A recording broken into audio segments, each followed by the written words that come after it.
रात के अंधेरे में एक पुराना महल जिसमें आज तक कोई भी एक रात नहीं बिता पाया। कहा जाता है कि जो भी वहां गया वह कभी लौट कर नहीं आया, पर जो लोग अंदर जाने की हिम्मत करते हैं उनकी चीखें ही सुनाई देती है बाहर। ऐसी एक बार की बात है, अमन जो एक हॉरर ब्लॉगर था, नए नए हंटेड जगहों पर जाकर उनके बारे में लिखता था। पर जब उसने सुना कि पुराना रायगढ़ महल अब तक का सबसे ज़्यादा हंटेड जगहों में माना जाता है, तो उसने बिना सोचे वहाँ पर एक रात बिताने का फैसला किया। अंधेरी रात, घना जंगल और वह अकेला अपने कैमरा और टॉर्च के साथ महल के दरवाजे पर खड़ा था। महल का टूटा फूटा दरवाज़ा जोर से कर्र की आवाज़ के साथ खुला, जैसे किसी ने उसे अंदर से बुलाया हो। जब अमन ने अंदर कदम रखा तो एक अजीब सी गंदी बदबू उसके नाक में चढ़ गई। दीवारों पर गहरे खून के धब्बे थे और दरवाजों पर गहरे नाखूनों के निशान। उसने अपने फ़ोन की फ्लैश लाइट जलाई और दीवारों पर लिखा था, वापस चला जा जब तक देर ना हो। पर अमन तो सिर्फ सच देखना चाहता था। उसने अपना कैमरा निकाला और शूट करना शुरू कर दिया। पर जैसे ही उसने पहला शूट लिया, कैमरे का स्क्रीन ब्लैक हो गई। उसने फ़ोन निकाला, पर उसका फ़ोन का स्क्रीन भी स्टैटिक हो गया।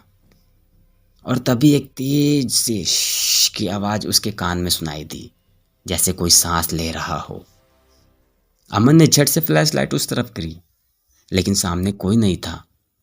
पर उसके दिल की धड़कन बहुत ज़्यादा तेज हो चुकी थी। तभी एक बड़ा सा शीशा उसके सामने दिखा। उसने अपनी परछाई देखी, लेकिन शीशे में वह अकेला नहीं था। उसके पीछे एक लंबी काली परछाई थी जो धीरे धीरे उसकी शक्ल एक चुड़ैल जैसी होने लगी, जिसके बड़े बड़े सीधे बाल, पतली और डरावनी आंखें लाल रंग की थी और चेहरा जैसे मानो जला हुआ हो। और तभी एक तीखी सी हंसी महल में गूंज उठी।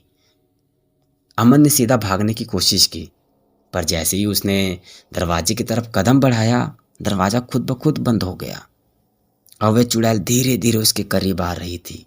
उसकी अंगुलियां लंबी और नाखून तेज थे, जैसे किसी की गला काटने के लिए लड़ रखे हो।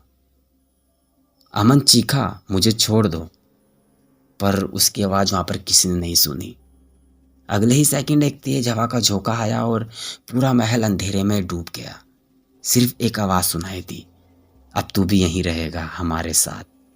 अगली सुबह कुछ लोग महल के बाहर आए तो देखा अमन का कैमरा वहाँ पर पड़ा था, पर उसका कोई अता पता नहीं था।